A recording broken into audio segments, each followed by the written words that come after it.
به نام خدا. صفحه 73. 2. مشخص کنید کدام یک از شکل‌های زیر دارای تقارن چرخشی نیست.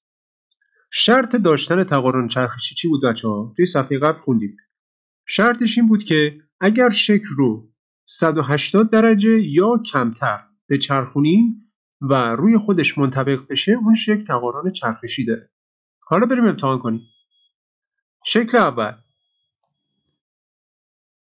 90 درجه 180 درجه.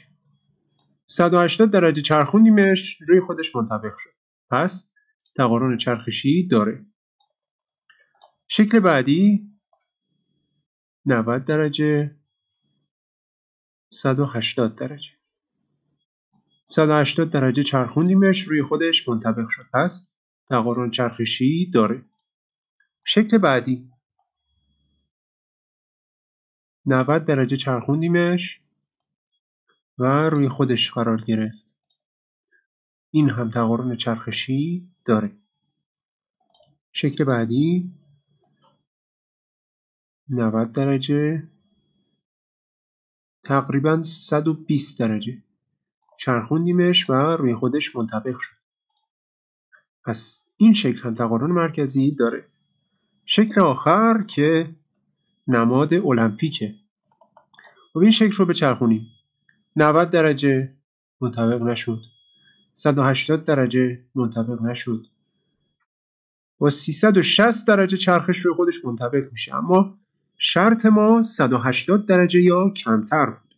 پس این شکل تقارن مرکزی نداره. 3. با توجه به زاویه‌های داده شده، شکل را در جهت عقربه‌های ساعت حول نقطه داده شده بچرخانید و سپس آن را رسم کنید. الف 90 درجه.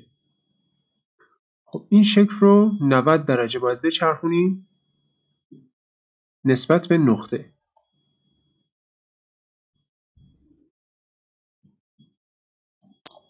به این صورت خواهد شد.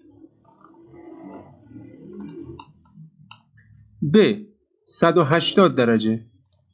خب این شکل رو ما اگر بچرخونیم 180 درجه و نسبت به نقطه محاسبه کنیم، شکل ما چنین حالتی خواهد داشت.